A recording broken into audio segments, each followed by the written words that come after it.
जय गुरुदेव। एक बार परम पूज्य स्वामी जी महाराज ने सत्संग सुनाते हुए कहा, गंदे लोग कभी दर्शन नहीं पाते। हर युग के पाप अलग होते हैं। सतयुग का पाप अलग था, त्रेता का पाप अलग था, द्वापर का पाप अलग था, कलयुग में घनघोर पाप होने लगे। पिछले युगों में इतनी हत्याएं नहीं होती थी, इतने झूठ छल फरेब नहीं थे, चरित्रहीनता नहीं थी। लोगों के चरित्र थे, उनकी मर्यादा थी और उसके लिए लोग कुछ करते रहते थे। पर आज इस समय में सबने अपनी मर्यादा खो दी, चरित्र खो दिया, हिंसा में लग गए, झूठ फरेब में लग गए।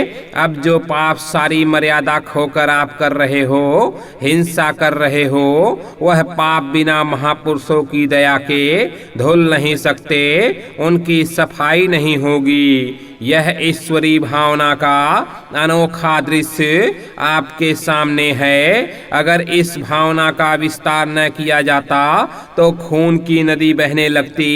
इस बात का अनुभव सब लोग कर रहे हैं कि बाबा जी ने ऐसा काम किया, इस रास्ते पर सबको लाए जहां पर हर तरह के विवाद, हर तरह के झगड़े, हर तरह के देवी देवताओं के विवाद, खुदा ईश्वर का विवाद, मंदिर मस्जिद का विवाद समाप्त हो जाता है। मैंने सबसे यही कहा कि आप सब लोग खुदा पर, ईश्वर पर, गाड पर विश्वास करने लगो। जुबादानी अपनी अपनी वस्तु एक, फकीरों और महात्माओं की इस समय पर जरूरत है।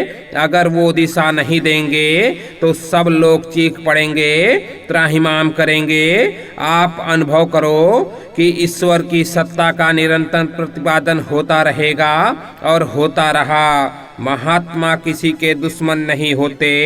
बुराई की वजह से ही तुम उनको अपना दुश्मन समझते हो। विवेक हो जाए तो तुम उनको अपना दोस्त समझोगे। अपनी अपनी पूजा इबादत करो, प्रार्थना करो, साथ ही में यह भी सुन लो, सबको कुछ न कुछ काम दिया जाएगा। एक बात ध्यान रखो, बिकी हुई अक्ल से न तो खुदा की इबादत कर सकते हो, न ईश्वर की पूजा कर सकते हो, न पाठ प्रार्थना कर सकते हो। अक्ल बेचकर कैसे तुम पूजा इबादत करोगे? जो नामदान लेते हैं और अशुद्ध चीजें खाते हैं, नशा करते हैं, तो उनको चौगुनी मार पड़ेगी, उनको कोई बचा नहीं सकता।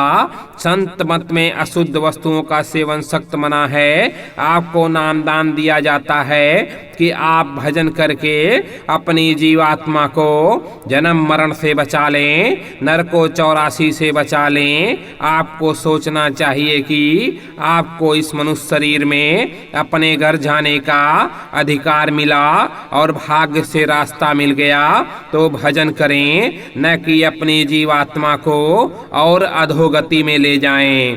अगर महात्मा ना होते और विनती प्रार्थना ना करते तो कब का कब कुछ का कुछ हो गया होता। मैं फिर कहता हूँ कि अगर तुमने अपने को नहीं बदला तो कभी भी कुछ हो जाएगा। आने वाली मुसीबतों को नहीं रोक सकते, चाहे कुछ भी करो। तुम्हें मालूम होना चाहिए कि वचन बाबा जय गुरुदेव जी महाराज के हैं, जो सारे देश में मानव धर्म, मानव कर्म, मानव प्रेम, एकता, शाकाहार, सदाचार, सत्यता, मानव सेवा का पाठ पढ़ाते हैं। आज से 30 वर्ष पहले औरतें चक्की चलाती थीं, जिससे औरतें स्वस्थ रहती थीं और बीमार नहीं पड़ती थी। पहले इतने अस्पताल नहीं थे, चक्की चला रही हैं, जरा सा दर्द हुआ और वहीं बच्चा पैदा हो गया।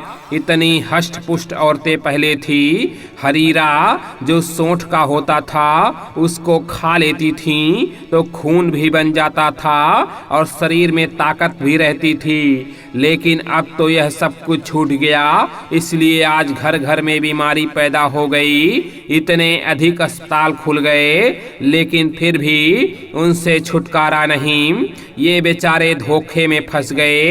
अब न उनको मरने के बाद भगवान मिलता, न मरने के बाद स्वर्ग मिलता है, न उनको वैकुंठ मिलता है, न बेचारों का आत्म कल्याण होता है। वह मरे और मरकर नरकों और खानों में चले गए।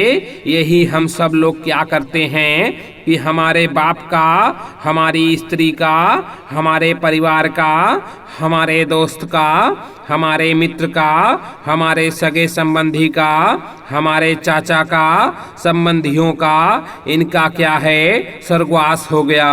वाह, किसी ने देखा, किसी ने नहीं। तो कहते हैं कि बेचारे इस तरह से धोखे में आकर के पंच अग्नि में तप रहे हैं। कोई जप करता है, कोई तप करता है, कोई तीर्थ करता है, धोखे में आकर के फंस गए और आशा लगा करके बैठे हुए हैं कि मरने के बाद मुक्ति होगी, जिंदा में मुक्ति नहीं, मरने के बाद।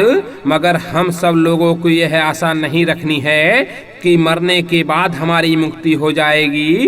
तो भाई फिर क्या पूछना, मरने के बाद तो कोई कहने आया नहीं कि भाई दोस्त मैं पहुंच गया, हम ऊपर से चिट्ठी भेज देते हैं जो आपके पास में आ जाएगी, उसको आप पढ़ लेंगे। भाई मैं पहुंच गया।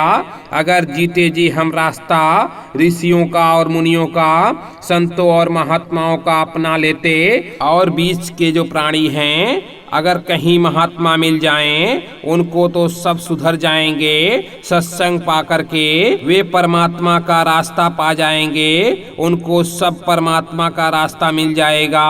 जब स्वर्ग वैकुंठ में जीते जी पहुंच जाते हैं तो यहाँ क्या करते हैं कि भाई मैं पहुंच गया।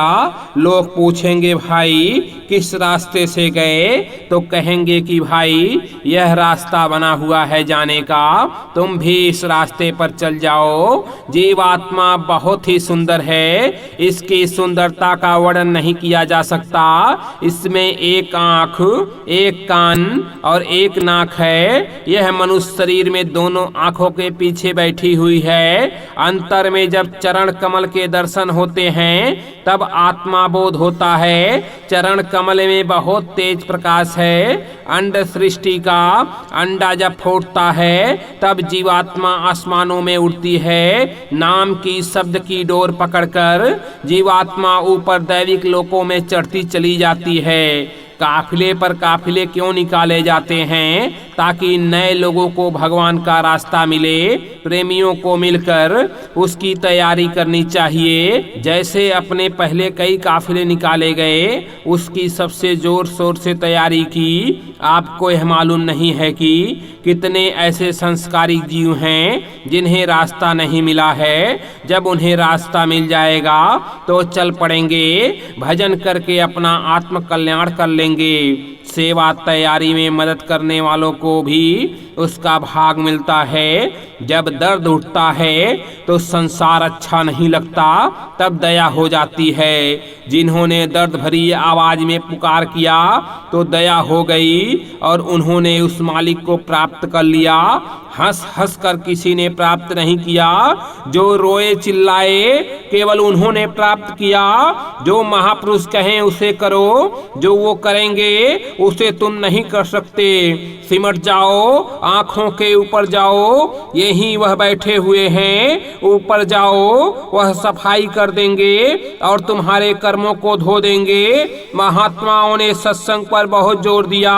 जब सत्संग मिलेगा तभी समझ में आएगा यह सनातन रास्ता है, सच्चा है, उसमें प्रमाण की कोई जरूरत नहीं। जय गुरुदेव।